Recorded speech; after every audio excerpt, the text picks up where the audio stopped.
2 years ago behind Ashley Rogers and Peyton Gottschall. This is Pickens' team now. The numbers don't lie. She is the flamethrower with the world record 78.2 mile/hour pitch.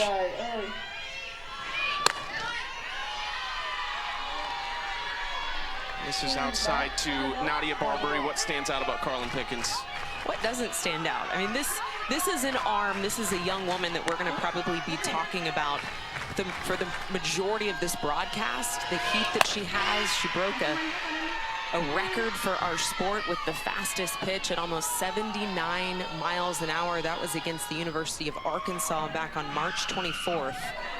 That exact speed at 78.6. I did a little digging. I did a little research on my own.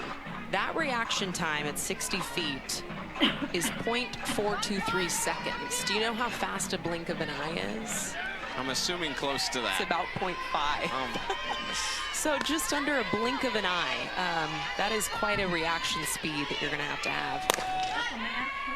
How do you prepare for it?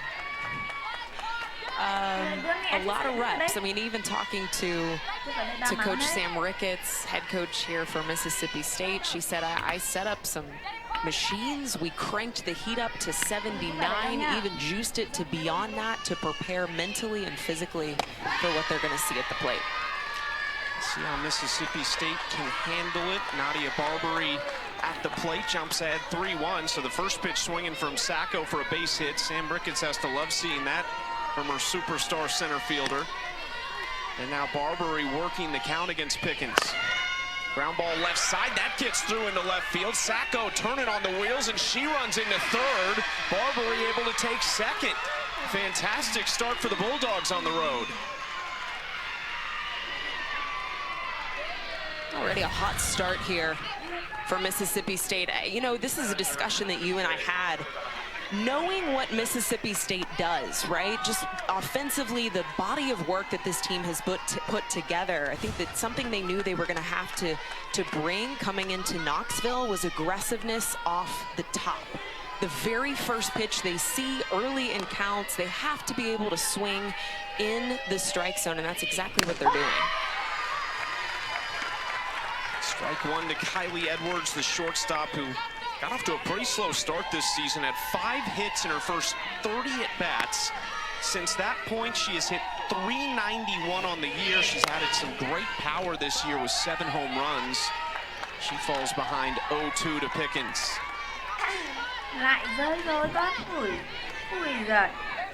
Carlin got both wins last week at Oklahoma, knocking off the second-ranked Sooners. It was just the 3rd time since 2006 that Oklahoma had lost a home series. Ground ball fielded up the middle. Sacco gonna try and go for it. Now Tennessee has her in a pickle. Sacco's safe. Now they have to be careful. Sacco wants to go home. And a little fun here in the first inning. They tag Sacco out at third. So 2 outs recorded on the play. Yeah, we're already going to see a discussion here between umpires. This is a lot to unpack. This requires a lot of gamesmanship and high IQ on the base paths.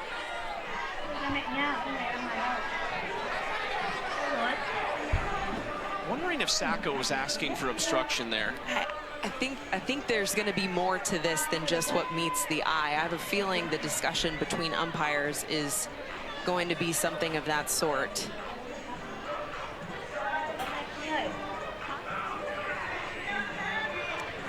Sam Ricketts looking on. This already, if this is the tension we're going to feel for the next 2 days, we're in for a treat. They just made the announcement in the stadium. I couldn't quite hear it, but I think that potentially they did rule obstruction in the third base line. Karen Weekly not happy about it. Let's take a look. Yeah, getting a look here. Easy throw to first base, gets the out.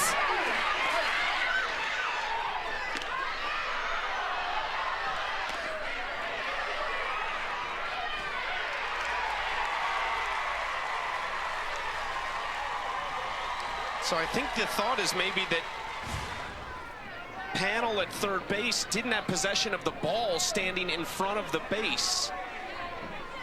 The rule is you cannot block the leading edge of the base without possession of the ball. There's already more discussion happening. Keep in mind, this has been reviewed.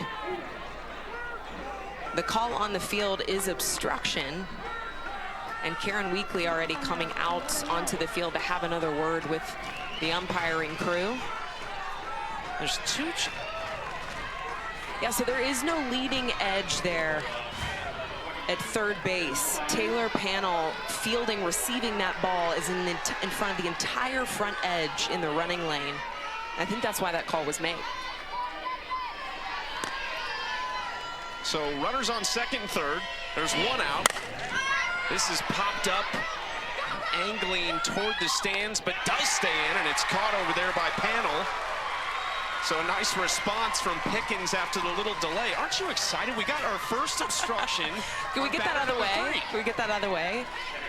You know, this has been a really hot topic, both for us in learning these rules, being able to dissect them and explain them on air, but too, it's been one, as you can see, that frustrates coaches, just trying to understand how best to instruct both the defenders and the base runners on how they can protect themselves. Obstruction is a very odd rule if you listen to even the rules officials on it. It's a tough one to really define at times. In that case, I think we both saw that probably the right decision on the field. This is Morgan Bernardini, the left fielder, junior from Elkville, Illinois. 2 away in the first, trying to plate some runs off Carlin Pickens, but falls behind 0-2. You're noticing that Mississippi State is taking hacks early.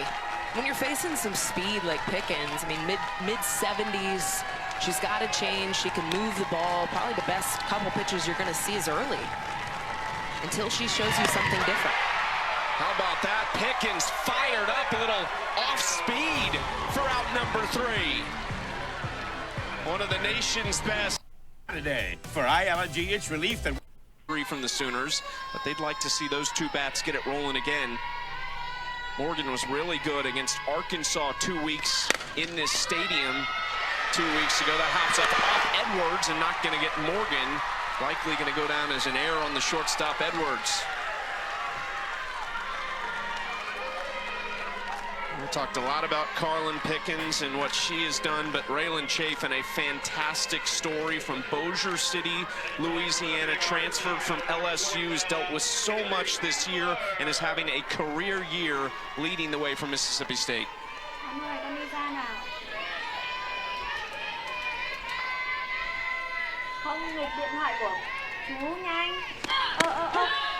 This is a story in Chafin that I think, again, we'll unpack the journey, the road that it took this senior to get to this point, battling health injury and, again, transferring over from LSU and reinventing herself, if you will, a rebrand for her at Mississippi State.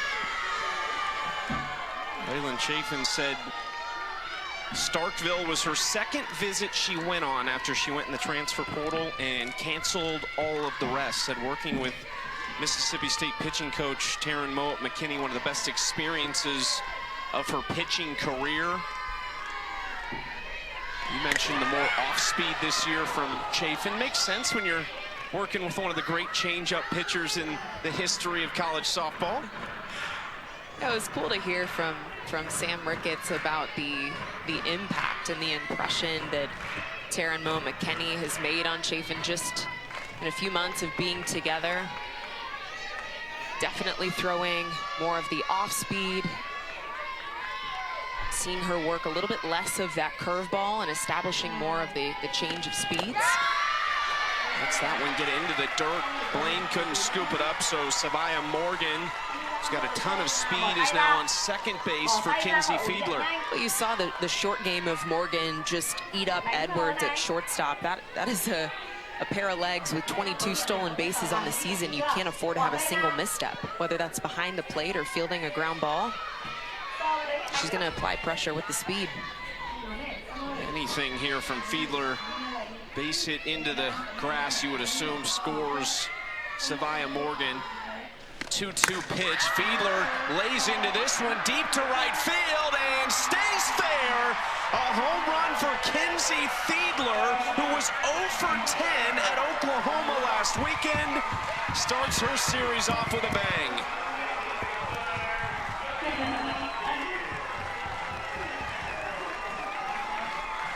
Just her second of the season, but the perfect start for the Lady Vols here in Knoxville.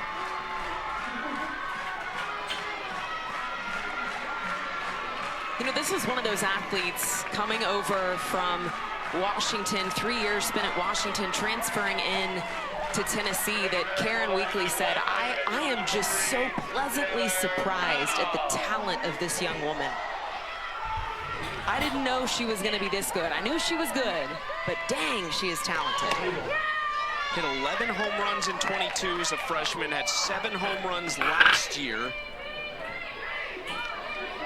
But this season, it's been doubles, it's been triples. And that's just her second home run of the year. Just her second and third RBIs in the last 9 games. And a foul territory that's caught by Ella Wesolowski. They retired Taylor Panel. Let's take a look at Fiedler's big swing. This is just effortless. From the left side, she's got that sweeping barrel on the inner corner. She's able to quickly clear the hands.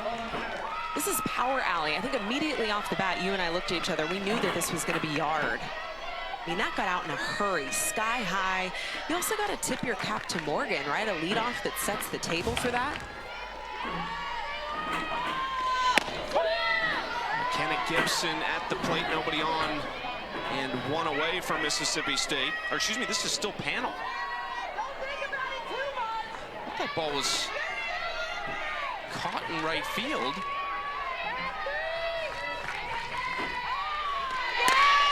Panel puts this one in the air to center field. Sacco under it. That is out number 1. Oh, potentially we missed an illegal pitch there that pulled her back to the box. That is something that Chafin has been battling a few times, is getting that illegal pitch call. She just came back to the plate again now.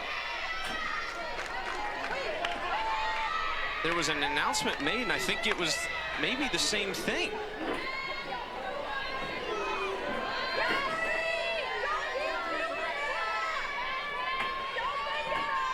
So Taylor Panel still at the plate. That is a walk of her. I think her at bat is finished. Yeah, just looking in real time. Again, we'll have some close looks at this, but I think it's the back, the rubber foot, it's the back of the heel of Chafin that's coming off of the rubber. Let's see if we can get a look here. Yeah, you can see there's no contact made with the back of that foot as she leaps toward home plate. And they knew it there too. Good eye, partner. Trying, doing my job up here. I think at times that we feel like we're flying blind without those loud announcements, but that is something that Chafin's been dealing with this season, is that call. McKenna Gibson finally at the plate for Tennessee. Still nobody out in the inning. And that's tough, man, right? You give up a home run, you give up 2 quick runs against Tennessee, and what should be 2 fly ball outs there. 2 opportunities to get out of that 3-hole threat. And ends up walking her due to a couple legal pitches. Chafin got the win in game 1 last week against Texas as that hits Gibson, but she struggled in game 2 and game 3 through 6 2/3, allowed 15 hits, 12 earned in games 2 and 3 against the Longhorns. After just 3 runs allowed in a complete game win in game 1. Now, this is Taryn Mowat, pitching coach, 2nd season here at Mississippi State. Gonna have a word here with her defense and Sam Ricketts coming out just to have a total check-in here. I don't blame him. I think that this inning is flying by. Chucky, there's been a lot of drama here in just one inning. Well, and two, Mississippi State so close in the first inning to putting one across themselves. Runners on second and third with nobody out. And then we had the rundown, you had the interference call that kind of gave them another out. Still weren't able to get through it.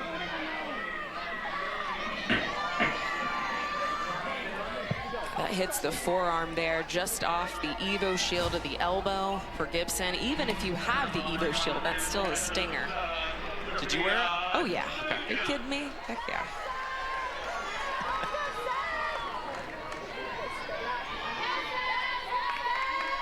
Now the Lady Vols backstop, Sophia Nugent.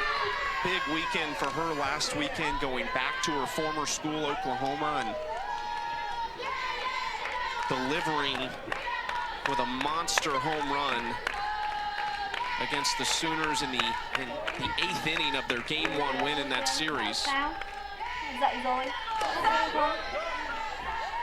home runs on the year. This is a young woman that understands what it's like to play at the very top. Won 2 titles when she was at Oklahoma. Transferred in her junior year, and it's interesting talking to Karen Weekly about her development now into her senior season. Hit hard, and that one too tough for Edwards to handle on a short hop. Tennessee going to get their 3rd run of the first inning as Panel comes around to score.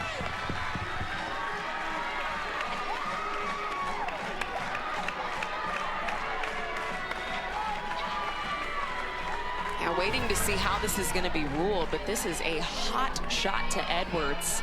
Shortstop just getting eaten up right now, peppered with some ground ball action. That's off the heel of the glove, and that's going to score. It's going to score a 3rd run here for Tennessee. Right now, it just feels like Mississippi State just getting caught on their heels. A little out of rhythm after what appeared to be a really solid start. That is going to be ruled a base hit for Nugent. So an RBI single for Sophia Nugent. She continues her tear, has driven in 32 runs now in the last 26 games. Pinch runner for Tennessee, Amanda All-In. Laura Mueller now, the shortstop, trying to add to the Lady Vols lead.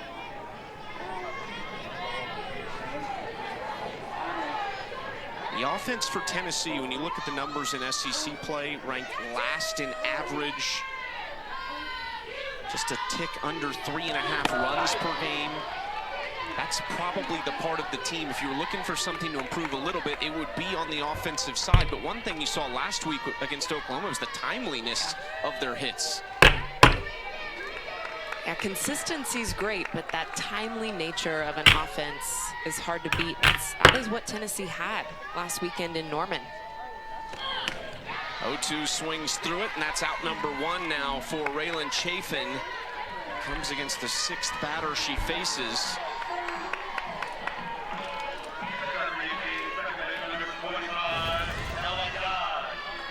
This is an arm in Chafin that is very efficient. She's able to shave off the corners of that strike zone.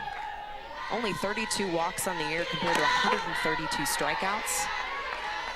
This is a very uncharacteristic start for her, right? The illegal pitch calls, defense behind her, just not able to stop the bleeding.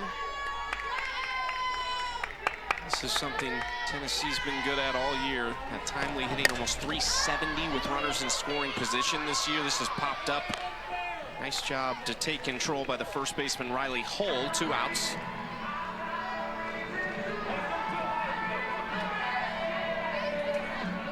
Can somewhat limit the damage here.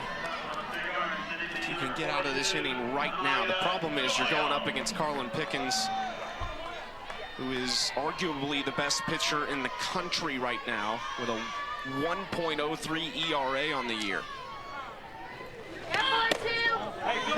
Tennessee 115-6 when scoring 3 or more runs since 2023. 6 losses when they score 3 or more. The last 2+ years. They have just been on a roll with pitchers. I could say that's been going on since Karen Weekly took over with her husband Ralph, and ever since he retired, she took over as the solo head coach.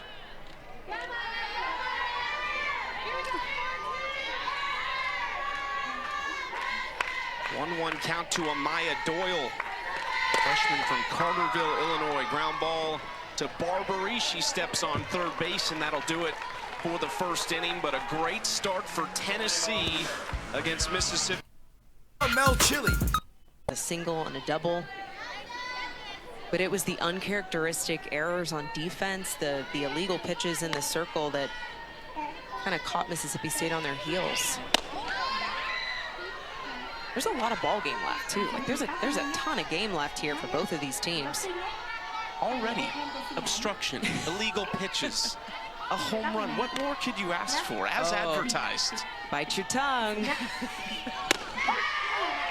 Hopkins delivers strike 2 to Lexi Sosa. Spent 4 years at UCLA, was the youngest ever player to sign or to verbally commit to the Bruins. 1-2 from Pickens. Popped up and out of play. You can sense just the power in that swing. Has some of the fastest hands on this team, shortest swing on this team. I mean, she really gets the barrel through the zone, in and out of the zone quickly. And that's a good matchup for an arm like Pickens that meets the zone quickly. This is a bat and a leader, a mature hitter at the plate that can put together a good game plan against a Pickens. Carlin runs that one just upstairs for ball 2.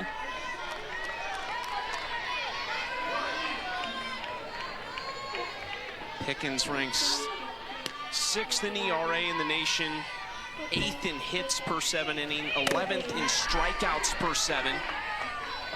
Sosa staying alive. Wouldn't be shocked if you see some strings being pulled here, potentially a change of speed. Sosa is timing up, right? A couple foul balls here, fouling it back, fouling it into the ankle.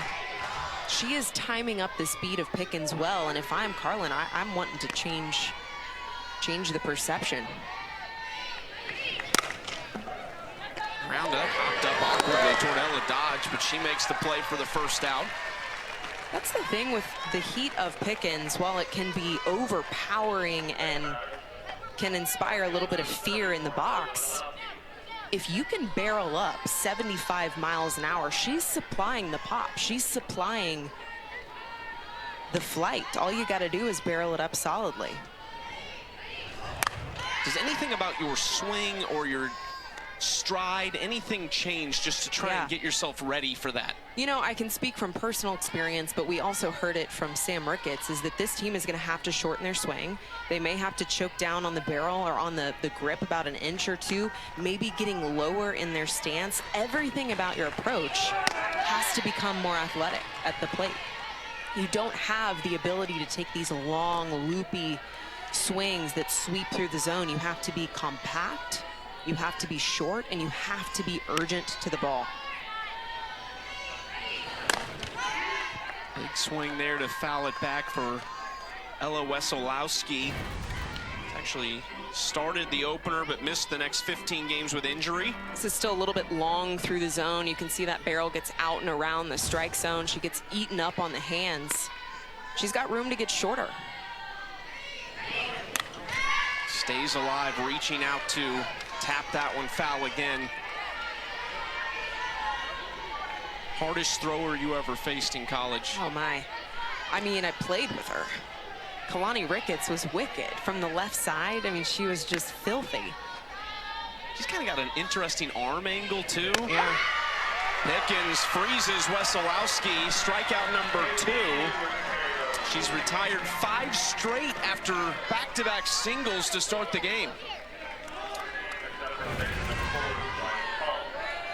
Starting to settle in. This is where you can get just caught in between with 2 strikes, you're looking for something potentially off speed, and she freezes you with that low rise hard on the inner corner. Now Riley Hull, the first baseman from Somerset, Kentucky, just 1 for 16 over the last 8 games. Game number 197 as a Bulldog for Riley Hull tonight. This is a program under Sam Ricketts who has not spent a ton of time in the portal. They're picky in the portal, but this is all about really development for them. And when you look at this team, Kiara Sells, Bernardini, some of these other players that have been around a while, just continuing to get better and have helped them have the success they have this year. 1-2. Spins it down the first baseline and will not come back fair. Oh, you're exactly right. Associate head coach Tyler Bratton, this is his 12th season at Mississippi State. He said that. He's like, we're not big on the portal. Like, this is the culture of this team, the culture of this program does better with recruiting and bringing in large freshman class, developing these young women over the course of their careers. You saw that in Madison Kennedy, who is a heck of an athlete. She graduated. Bernardini, we've seen what she's done this season for this squad. They've got 8 freshmen that came in this year. 2-2. This is playable in the left field. Long run, but tracked down by Laura Mealer. Pickens starting to settle in with a 3-run lead. She's retired 6 straight. Lady Vols coming up. Today with the Longhorns and Tigers. Texas at Missouri. Missouri coming off a nice Game 3 win against Ole Miss. Just a lot of softball to be played right now. A lot to play for when you look at Mississippi State, where they rank in the country, and you're kind of fighting to climb up the RPI ranks as well and host a regional and potentially a super regional.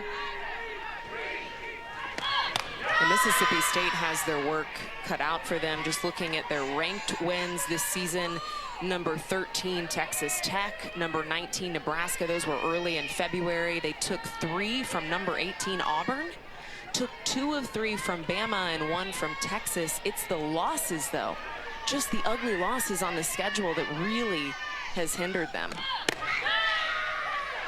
Just kind of some weird losses too. They've just not been up for a few games. Jacksonville State, they got shut out. Northwestern State, they got shut out. Middle Tennessee. But then you talk about what you're talking about, 14 ranked wins last season, the most in program history. They've added a number this year, hoping to do some more in that category in Knoxville this weekend. I think she's looking for consistency from this group. It's like they know how to rise to the occasion when the call is there, but can they do it on any given day? That's the question. Gabby Leach takes that for strike 2. Trying to give the top of the order something to work with here. Leach made a tremendous play last weekend defensively in right field in the bottom of the 7th of a tie game against Oklahoma, threw out the potential winning run for out number 2 in the inning. Of course, they would go to extras and win that game as Leach swings through that. Strikeout number 2 for Chafin. A much different start to this inning for Chafin. Comes back, digs herself out of a 3-ball count. This is a low curve. Kind of stays through the strike zone, and a big swing and miss there from Gabby Leach in the 9-hole.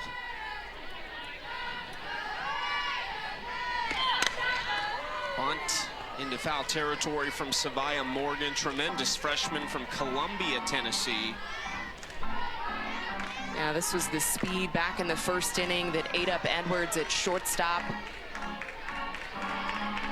22 stolen bases coming into today for Morgan. How many stolen bases for you in your career? Gosh, who knows? Not that many. A lot, though, right? Yeah. Oh, come on now. You just got. Take a look at this defense, though. Pinched in. They're almost inside. They are, most of them, inside the base pads. I had a little speed, not a lot of speed. Okay. This gal liked to swing.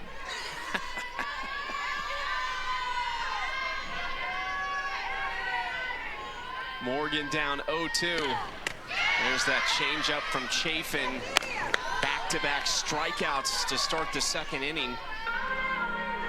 If my dad is watching, he's probably ferociously Googling the stat line and texting me that answer, so I'm sure it's coming. Okay, I like it. How about the start here from Chafin in the second inning? This is the response you want to see from a senior. A tough first inning, almost faced the entire order of Tennessee, and then starts here the second with 2 back-to-back strikeouts.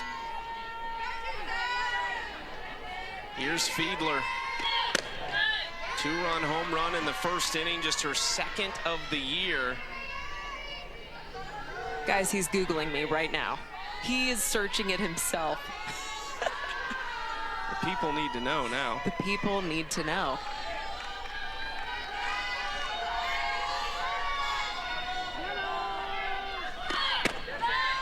Takes that outside ball 2.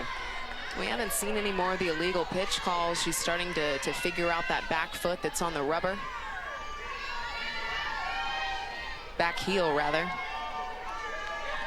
Has retired 5 straight after the first 5 reached. It all started with the leadoff error that allowed Morgan 105 number again in the majors last year for the Angels and this year as well. What is it about Knoxville and the flamethrowers? And they think they know how to find them. And you just wonder if Carlin Pickens can't dial it up. I mean, can she get the extra 1.8? One extra spoonful of Wheaties that morning? Yeah. I don't know, maybe. Ground ball left side, scooped up by Pannell. They retire Morgan Stiles.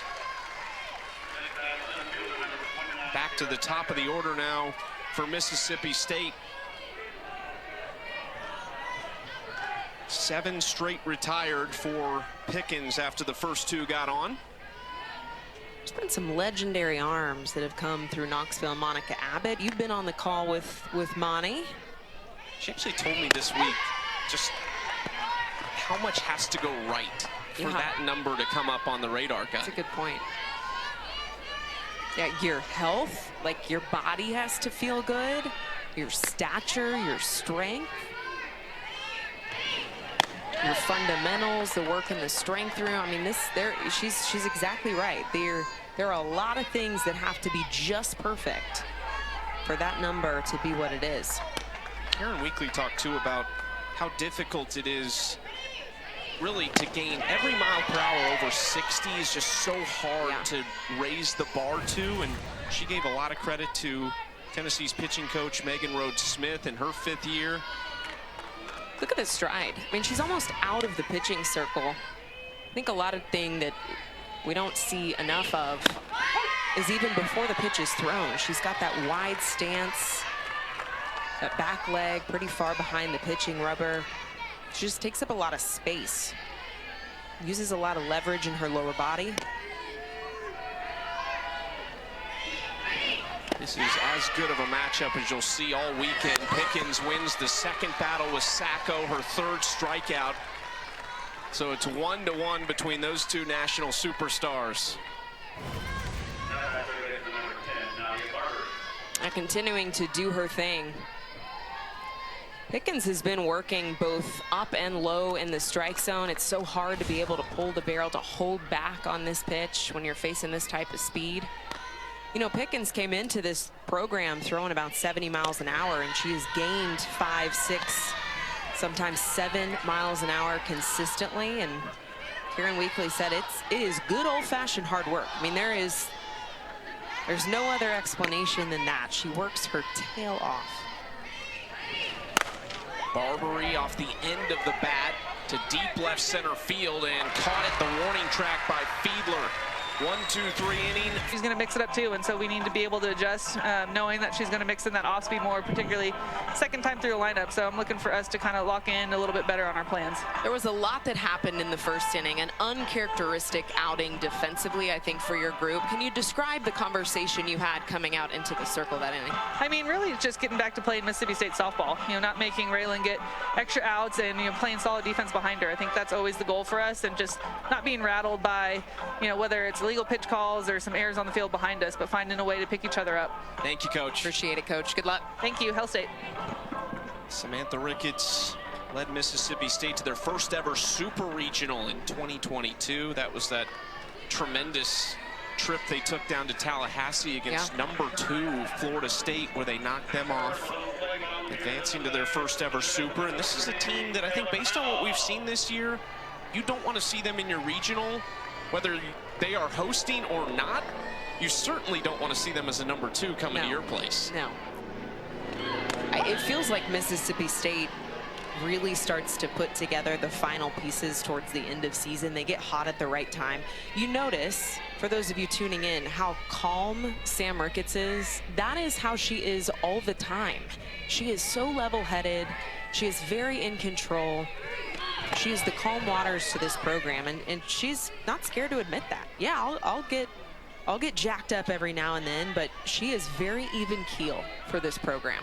I said this group is really serious compared to some of the other teams they've had. Not to say that they weren't, but said this one's, they want to compete in practice, in game.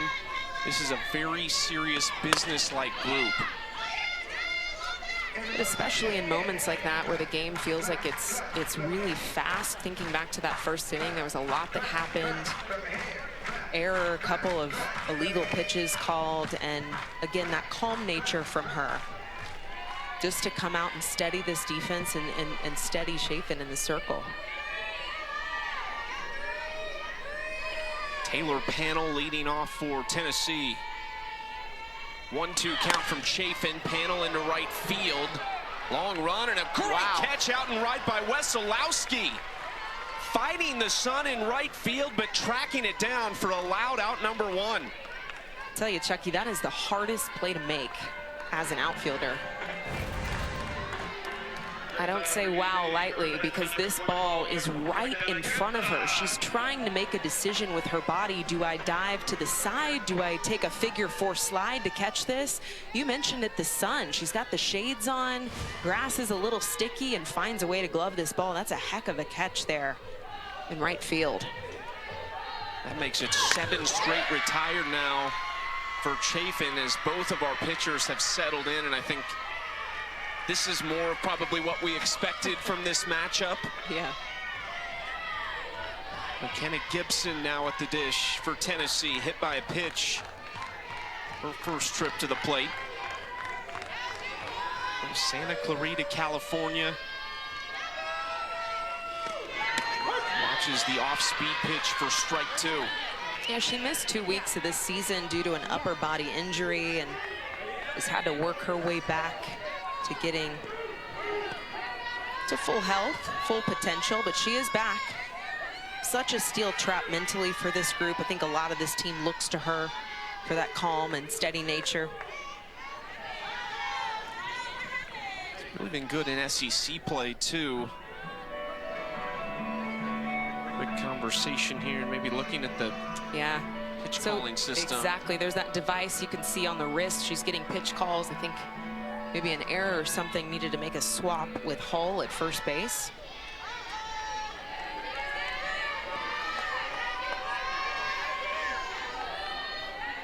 Now the 0-2 to Gibson. Outside ball 1. Gibson homer in the Georgia and Arkansas series, so made her impact on those series with the long ball. Went 3 for 9 with a walk at Oklahoma last weekend. Very much finding a way to impact in conference play in multiple ways. Takes that pitch inside. You know, it's been interesting. I think the role of Gibson too this year, hitting behind Panel. You know, they've we've been seeing Taylor Panel in the 3-hole get pitched a little bit differently. And Gibson has embraced that with knowing that while Taylor might not be getting as many strikes, she maybe be taking those walks a little more. She got walked back in the first inning. There are going to be more pitches thrown to Boo Gibson. And she's taken advantage of that. This is her senior season, right? She's playing a little bit more relaxed. She's reclining into the fact that she's got one more shot to wear this uniform. Well, we talked about Tennessee's offense down a little bit this year, but you look at what they lost last year. Kiki Malloy, Riley West, 2 340-plus hitters, 26 combined home runs between the two of them. There's just, to your point, different roles for these players within this lineup as well, and maybe a little bit more pressure too. And that might have been a pitch clock violation that will put Gibson on first. We have got it all for you in Knoxville this weekend. We need a bingo card. We do. should make a bingo card, Chucky. We got a time clock violation. That is ball 4 for Boo Gibson. She finds her way on. Keep in mind, Boo Gibson was hit by that pitch on the elbow back in the first inning, so she's gotten a couple of free passes so far through 3 innings. I mean, Raylan Chafin has only walked 32 batters that she has faced coming into today, with 132 strikeouts on the season. She does not award free bases often. And we have already seen 2 walks and a hit by pitch paired with the uncharacteristic defensive miscues. This has been a frustrating outing, I think, so far on the dirt for Mississippi State.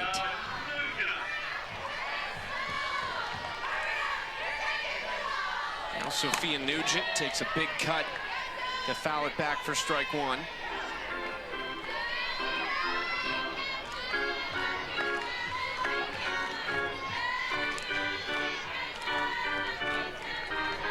RBI single for Nugent back in the first inning. 39 RBIs on the season, second best to Taylor Panel on the team. Into right center field, long run for Wesolowski, but tracks it down. 2 outs. Gotta say, what we have seen Mississippi State do really well is field their positions in the outfield. It is a high sky right now. There is not a cloud in that blue sky. Half the field is covered in shade, while half is very brightly lit by sun right in the eyes. I was an outfielder, Chucky. That was my worst nightmare, was losing a ball in the sun. But this outfield has done well. You mentioned kind of the line of shade, too. How difficult, is that a problem as far as when the ball leaves the shade into the sun, or is that not as big of a factor? It's just purely the sun? Mostly a factor when that shadow is cutting across home plate for a hitter. But right now, I think that this is not much of an issue for the defense. Strike 1 to Laura Mueller. Locked down the shortstop position right now. That's something Tennessee feels confident and comfortable with the lineup and the setup they have defensively at this point in the season. We'd seen that middle infield moved around a little bit, but looks likely that it'll be Mueller and Dodge for the foreseeable future up the middle for the Lady Vols.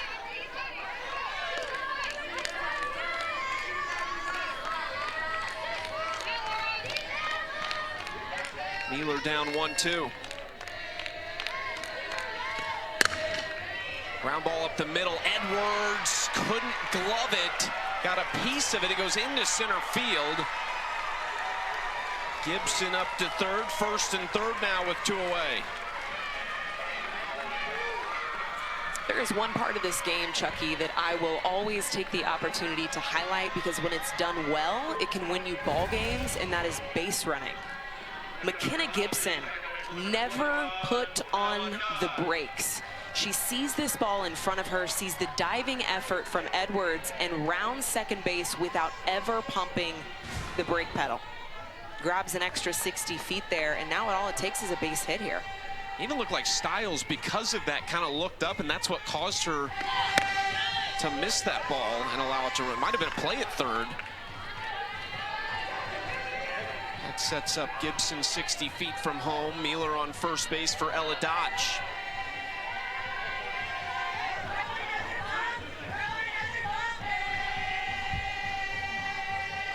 Taryn McKinney coming out of the dugout to have a quick word with Chafin.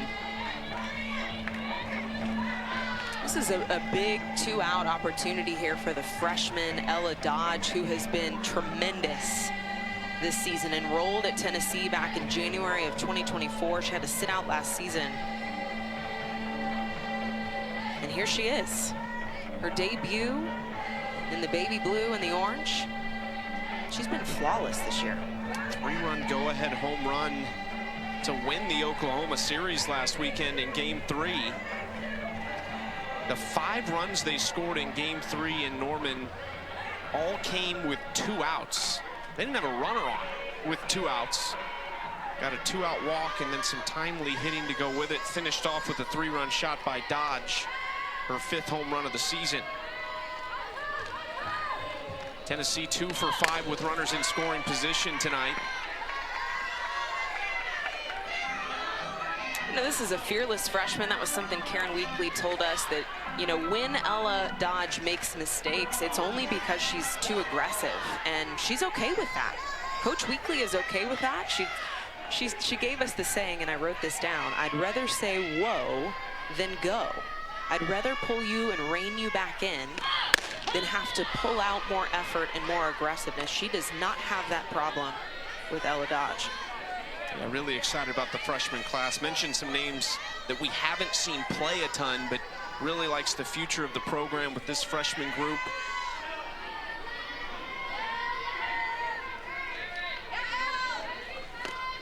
One-two fouled away. Karen Weekly in year 24 as the Tennessee head coach. They brought in 2 new assistant coaches this year because Chris and Kate Malvo left to take the co-head coaching spots at Auburn. I asked Karen Weekly about that. How do you implement new assistant coaches after 2.5 decades at a program that you've established? You know how to do it. You know how to win here. And she said just a lot of conversations in the offseason. And one of the things she asks these coaches when she brings them in is, what's your view of Tennessee softball from the outside? But said she feels confident that people know what Tennessee's about, and you talked about that. This is a winning program. You know what Tennessee softball is all about. A lot of history here, yeah. You mentioned 25 years. She's seen a lot of talent come through this program.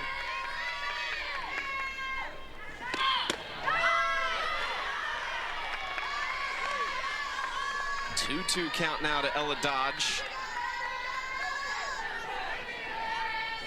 Got that positive self-talk going on right now. Love it. Everybody's got their thing.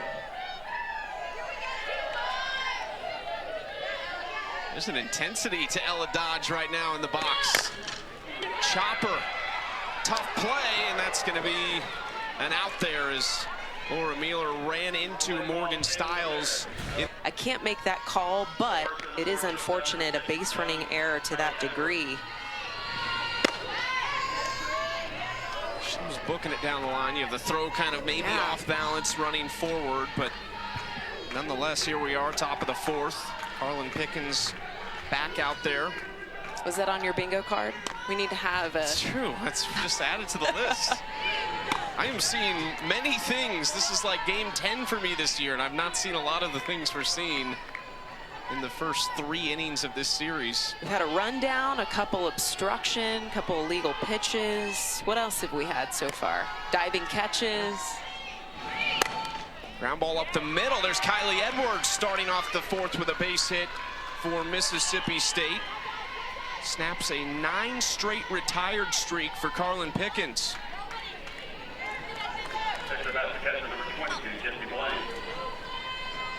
It's a big hill to climb for Mississippi State. Carlin Pickens this year has allowed 3 or more runs on just 4 occasions against Nebraska, UCLA, Arkansas, and Oklahoma. That pitch misses inside to Jessie Blaine for ball 1.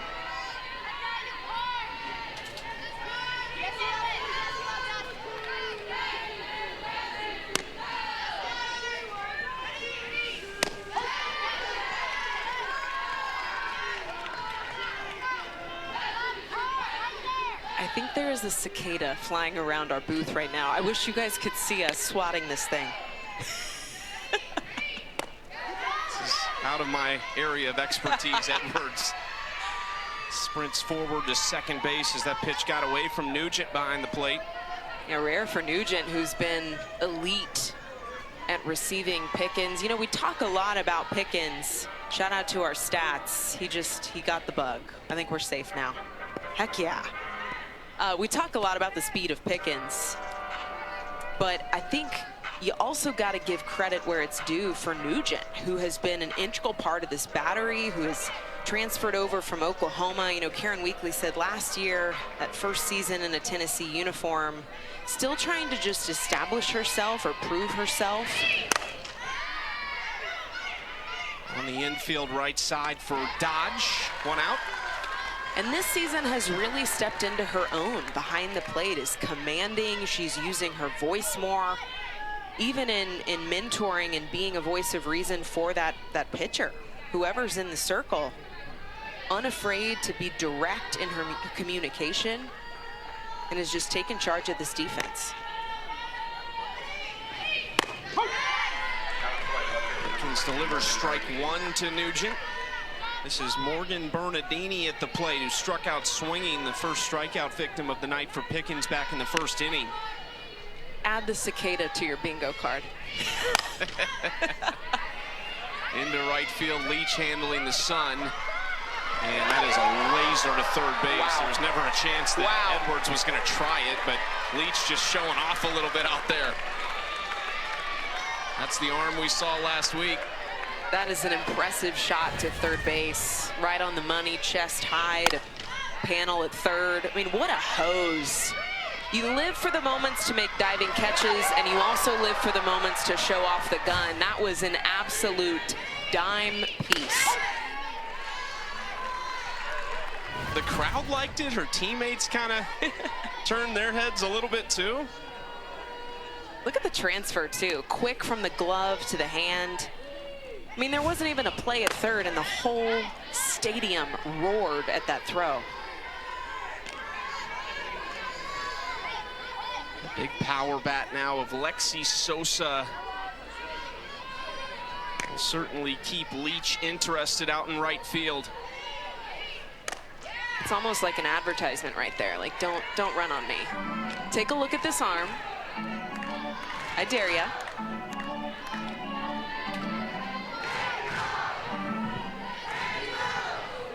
We'll see if that opportunity arises, potentially in a situation like this with Edwards at second base. She had the leadoff single. Second inning, Mississippi State has had a leadoff base hit.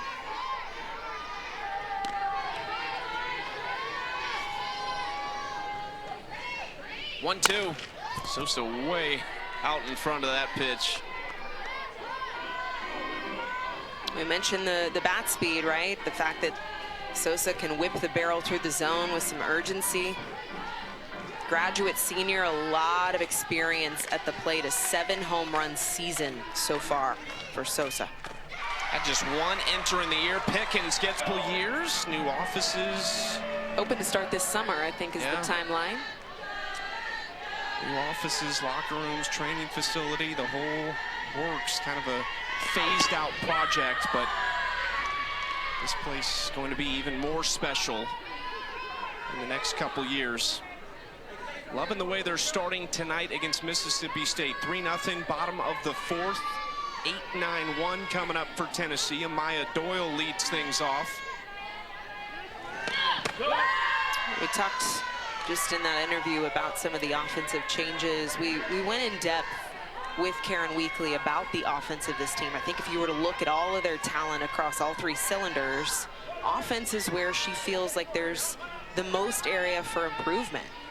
They're the last in the SEC as far as offensive stats go, and to her, it speaks to their pride. Like, this team wants to elevate. They know they're winning big games. They know they've got good stuff, but there is room to be better. And this squad and Karen Weekly unafraid to admit that. How in season can you get that? Like, what are you looking for as areas where you can get that improvement? You know, I think reps matter.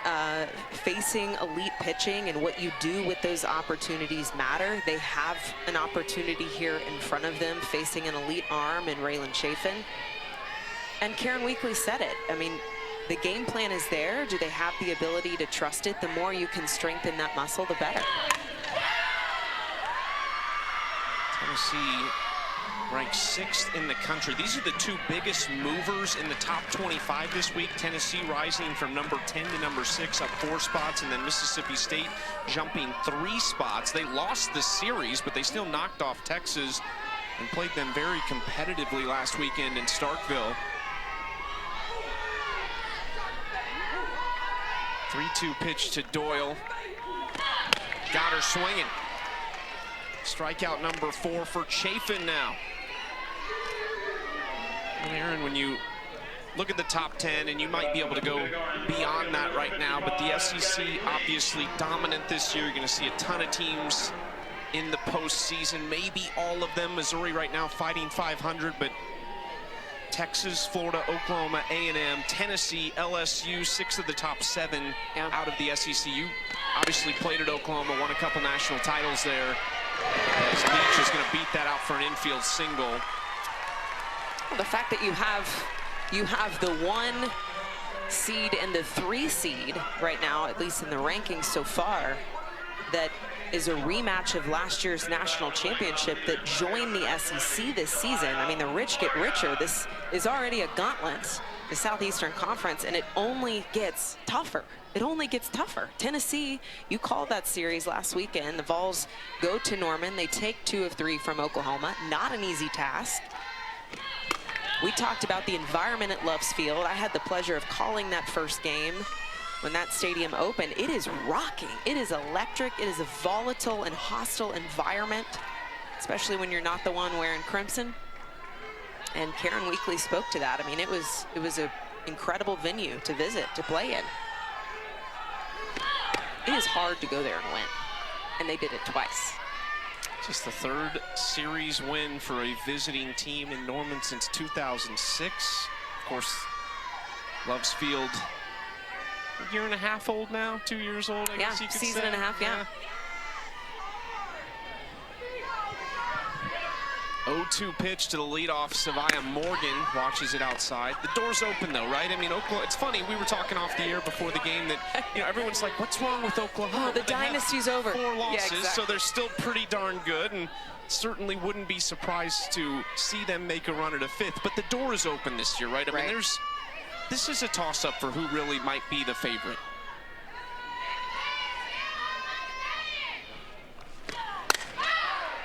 Off the end of the bat, and that was close. It pulled Hull off the base, or else that might have been a double play, but there's 2 outs.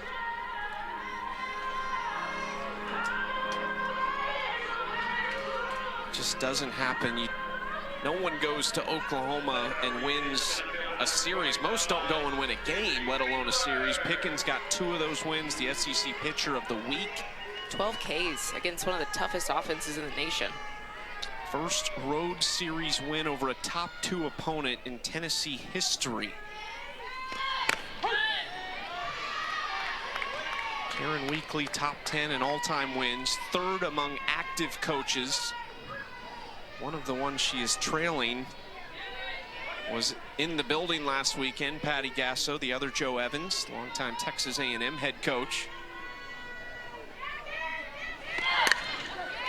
Fiedler lays down the bunt. Chafin fields, throws quickly, but it's dropped over at first by Stiles. Fiedler, the power and the speed, showing off a little bit of everything tonight. Yeah, we saw the home run in the first. Then we see this just deadly bunt right out in front of Chafin. She's got to come up and field this. Unable to glove it is Stiles. And now all of a sudden, a little bit of a rally here with 2 outs on the board. This is the meat of the order, too. Panel in the 3-hole, Boo Gibson on deck in the 4-hole.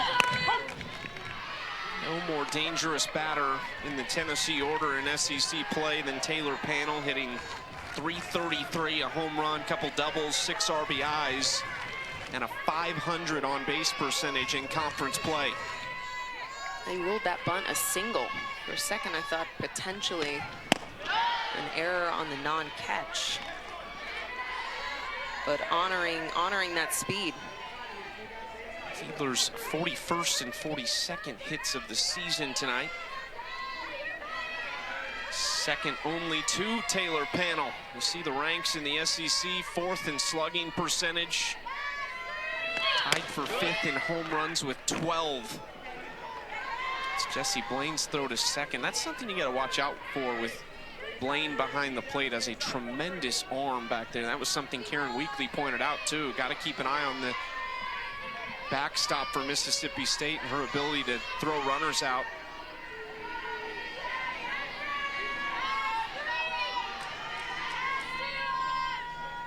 Chafin's 1-2 in the dirt.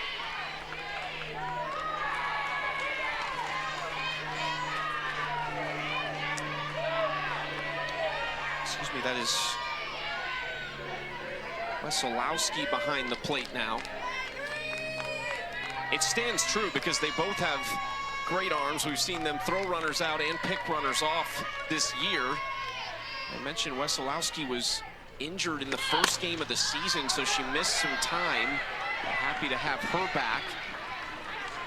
Yeah, it is Sells now, if not the best.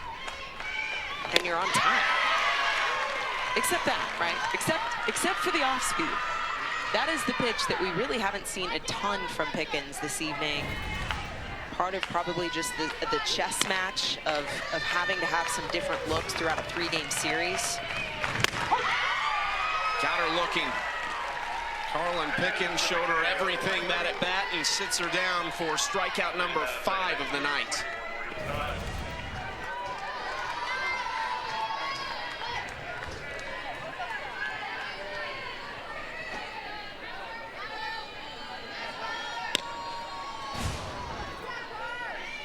The emotion that Carlin Pickens is throwing with this year as well. I mean, I just get it. This is, you seen her in person before this? I have not. This is my first time this season to see her. You got to see her, right? Like, it's just different in person watching her. You talked about the stride. It just... I'll tell you too, there's a lot of different types of speed. I've seen floaty speed that is very spinny and feels very light. When you watch Carlin Pickens, it's heavy. It's heavy. There's a thud. You hear that pop in Nugent's gloves. Like when you see contact made, it's almost like it looks like it would just rattle the palms of your hands. It is a heavy pitch, and that makes it doubly as hard to barrel her up.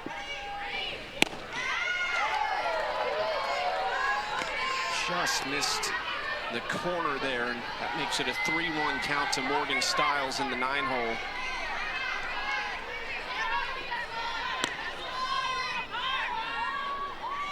True freshman from Athens, Alabama, left side. That's a base hit for the true freshman.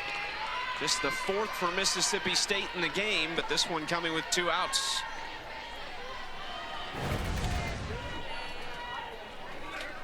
This is just a simple swing from the 9-hole. Freshman Stiles, a good pitch on the inner corner of this plate. She's able to whip the barrel around it, getting it through that 5-6 hole. You know, there's an important role in this 9-hole that a freshman has to embody, and it's to turn this lineup over. Now with 2 outs, you've got the biggest threat at the plate with Sacco, who's 1 for 2 on the evening. I mean, this is where 2-out rallies start to form.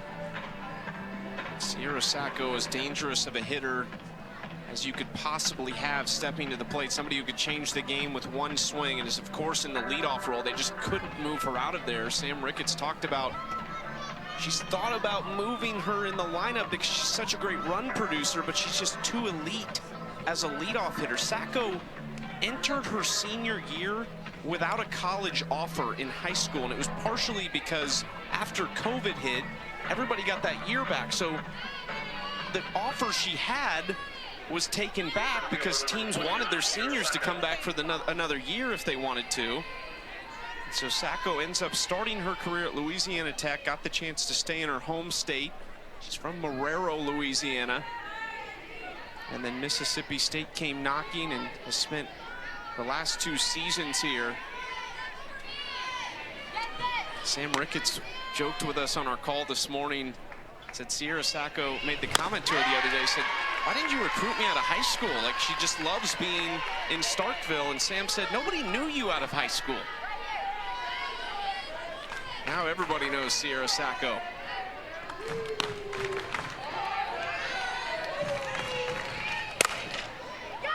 In the left field, tailing fouls, a long run out there for Savia Morgan. You know, this was part of Karen Weekly telling us about the change in Nugent this year. It's this moment, right? 2 outs on the board. You can see the communication. She's saying, show it to me. Come on, throw it to me. Let's do this. There's 2 outs. Let's finish this inning. There's a control, right? There is a confidence and a maturity there behind the plate. That looked awkward off the top of her glove right there. It allows Styles to take second base. And Mississippi State find their breakthrough.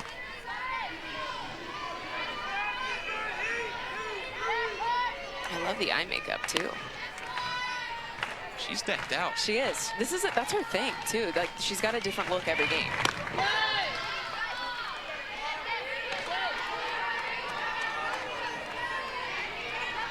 Do you have any pregame rituals or anything? Any superstitions?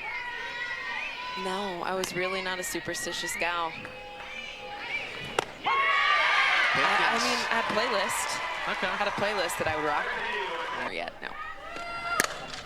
Big swing, deep center field. Sacco goes back and looks, and it's gone. McKenna Gibson, a solo shot to start the 5th inning. Her 7th of the season.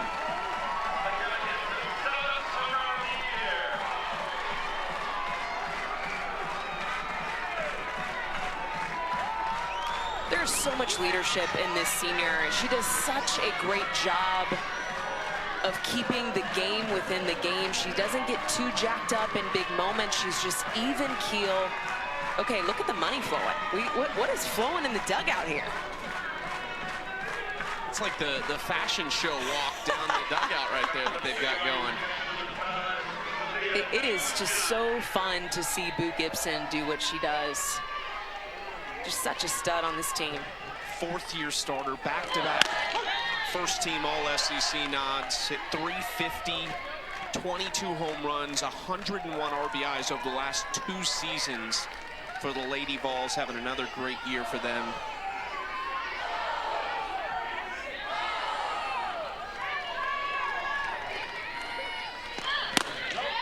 You know, it's been interesting, I think, throughout Boo Gibson's career, been a bit of a streaky hitter, and that's something that Gibson would admit, and Karen Weekly talked to us about that, and a big change for her this season has been Craig Snyder, new assistant coach, his first season here at Tennessee, focuses specifically on this offense, and is really diving deep into the mechanics, the data of this offense, and it's helped McKenna Gibson a ton, specifically on her consistency at the plate.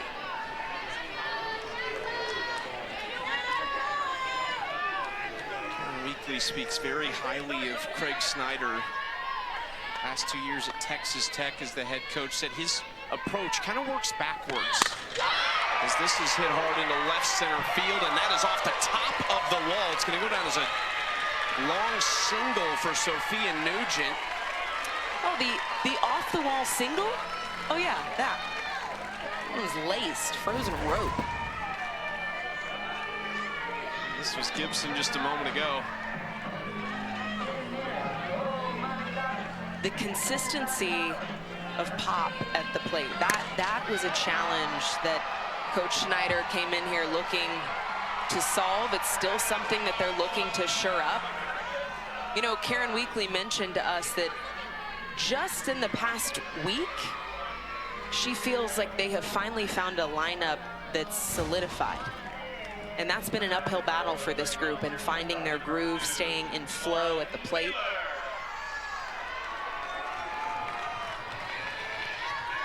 So they work a lot on controlling the strike zone. That's one of the things they really work on with hitters, and they've been frustrated with that at times this year with how they've done it, but tonight you have to feel like they have to be really happy with the control they've had at the plate. That's back-to-back singles for Nugent and now Laura Mueller, and still nobody out here in the fifth.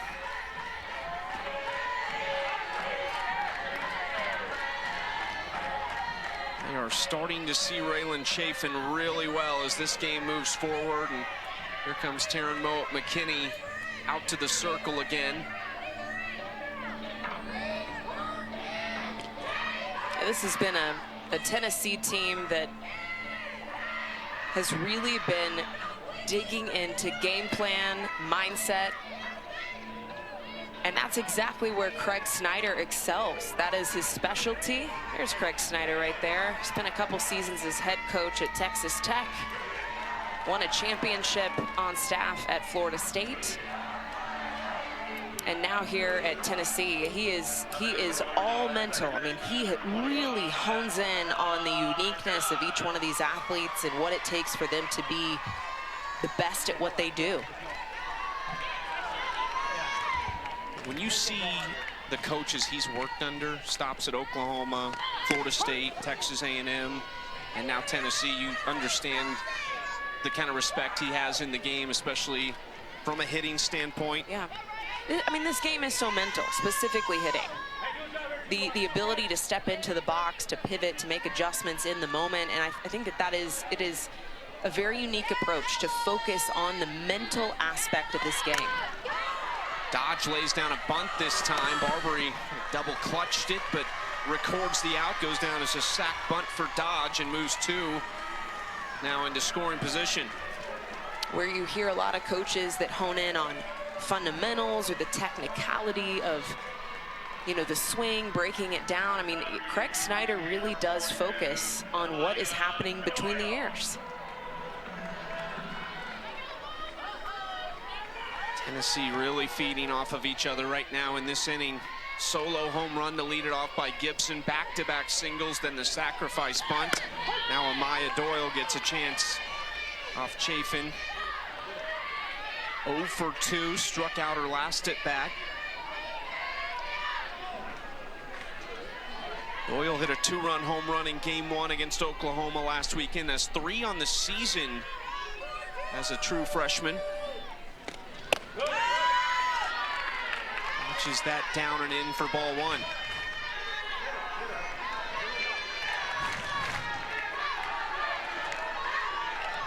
Chafin doing a good job in this circle, just trying to mitigate the damage here. There's already some action in the bullpen. Laney Everett, you saw Josie Marin, as well as Sarah Phillips out there from Mississippi State.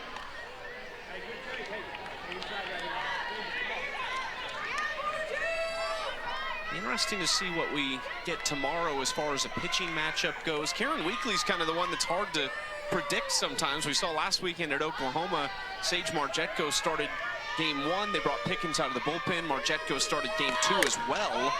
And then they went Pickens in game 3. More traditional this week with Pickens going in game 1.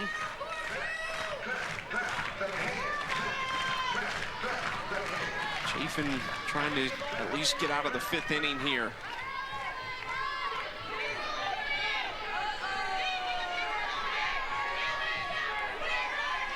Doyle behind 1-2.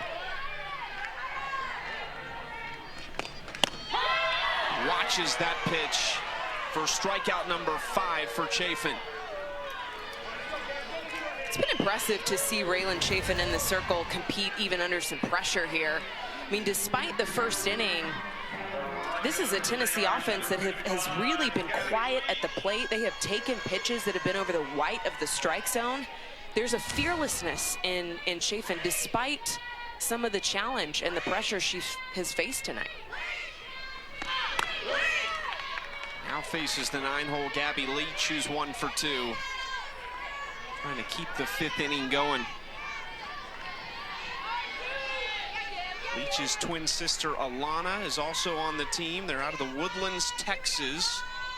And their older sister Aubrey, who was a star here, is on staff as the director of player development.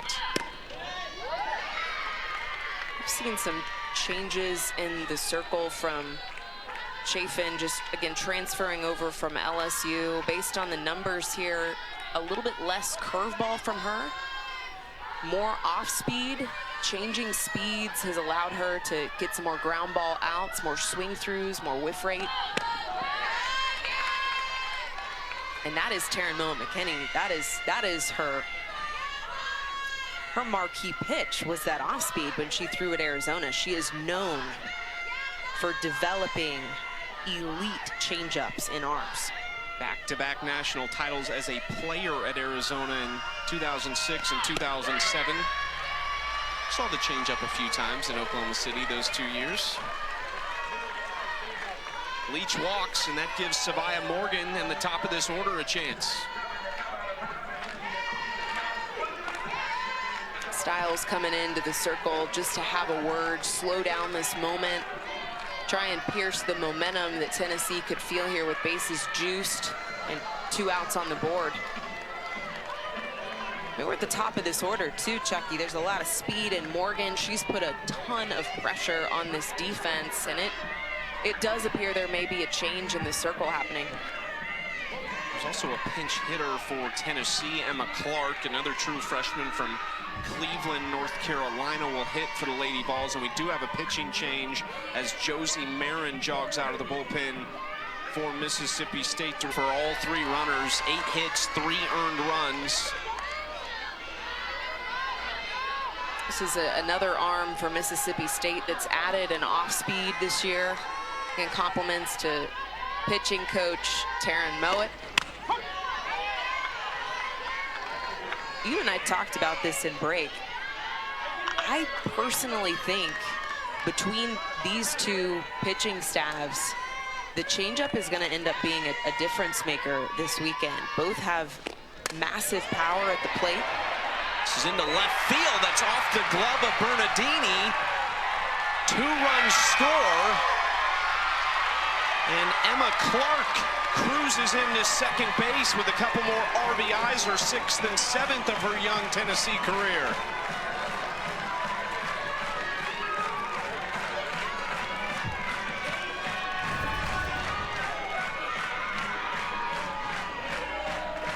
This is just so well executed. A ball that's on the inner half of the strike zone. Unable to glove this is Bernardini in left field. It's a diving body, but unsuccessful for the grab. I can't even believe we're saying this, but we're a couple runs away from this ball game potentially being ended early. I mean, the game ender is standing in scoring position right now. With one of Tennessee's best bats at the plate, and Kinsey Fiedler, who has already homered tonight, has a 2-run home run and a bunt single for her 2 hits in 3 trips to the plate so far. 2 away, though, for Marin and company. She misses outside.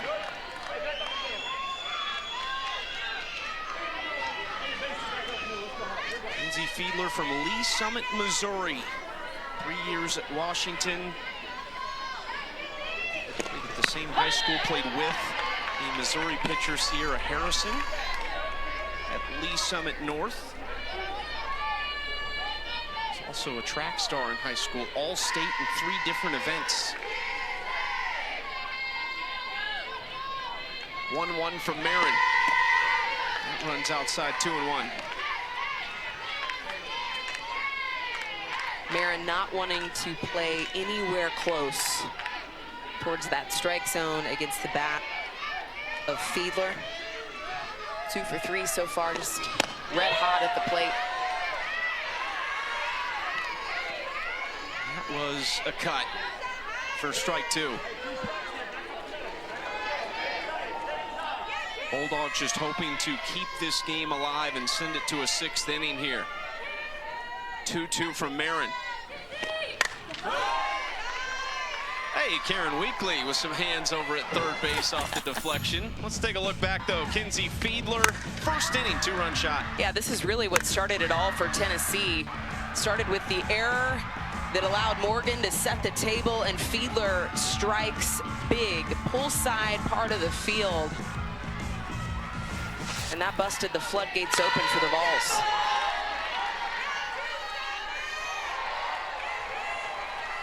That was like a little bit of a joking, surprised face there from Fiedler. I mentioned she's been a power hitter. 7 home runs last year, had 11 as a freshman at Washington, but